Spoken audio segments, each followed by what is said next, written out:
നമ്മളുടെ വീട്ടിലെ ഗാർഡൻ്റെ work complete start ചെയ്യാൻ പോണ്. അതിന് മുമ്പായിട്ട് നമ്മുടെ വെള്ളം പോപ്പപ്പ് സ്പ്രിങ്ക്ലറിൻ്റെ കാര്യങ്ങളൊക്കെ ഇതേ സെറ്റ് ചെയ്ത് വരുന്നു. പോപ്പപ്പ് ഇങ്ങനെ ഓഫ് ആകുമ്പോൾ ഇങ്ങനെ നേരെ കീഴോട്ട് പോകും കേട്ടോ. ഈ സാധനം മണ്ണിൻ്റെ അടിയിലേക്ക് പോകും. അതുകൊണ്ട് പുറമേ നിന്ന് ഡിസ്റ്റർബൻസ് ഒന്നുമില്ല. ബാക്കിയുള്ള സൈഡിലൊക്കെ നമ്മളിത് ഇവിടെ ചെറിയ ടൈപ്പ് സ്പ്രിങ്ക്ലറാണ് വെക്കണം. ചെറിയ ടൈപ്പ് എന്ന് പറഞ്ഞാൽ 5 മീറ്റർ ഡിസ്റ്റൻസിൽ ചുറ്റിനും തളിക്കുന്ന ടൈപ്പാണ് ഇവിടെ ഇരിക്കുന്നത്. ഇത് അഡ്ജസ്റ്റ് ചെയ്യാം, 360 ഡിഗ്രി അഡ്ജസ്റ്റ് ചെയ്യാവുന്ന സെറ്റപ്പാണ് ഇതിനകത്തുള്ളത്. പിന്നെ നമ്മൾ മറിച്ച് മറ്റേ സൈഡിൽ നമ്മൾ ചെയ്തിട്ടുണ്ട്. ആ സൈഡിൽ ചെയ്യണം 9 മീറ്ററിൽ തന്നെത്താൻ ഇങ്ങനെ റൗണ്ട് ചെയ്ത് അടിക്കുന്ന സെറ്റപ്പാണ്. ഇവിടെ ചെയ്തതിന് വ്യത്യസ്തമാണ്. അവിടെ ഇച്ചിരി കൂടെ ഏരിയ കൂടുതലുണ്ട് നമുക്ക്. അതുകൊണ്ട് അപ്പുറത്തെ സൈഡ് ചെയ്തേക്കണം, ഇപ്പോൾ കാണിച്ചു തരാം. അവിടെ ആ സൈഡിൽ നമ്മൾ കണ്ട ഇവിടെ ഇങ്ങനെ നീളത്തിൽ കറങ്ങി അടിക്കുന്നതാണ്. ഇതൊക്കെ ഇനി പോയിൻ്റ് ചെയ്യാനുണ്ട്, കറക്റ്റ് സെറ്റ് ചെയ്യാനുണ്ട്.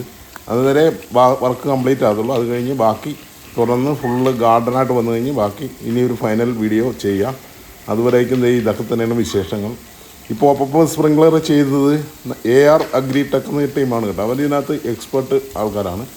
അത് പ്രൊമോഷനൊന്നുമല്ല കേട്ടോ, ഞാൻ വെറുതെ പറഞ്ഞതേ ഉള്ളൂ.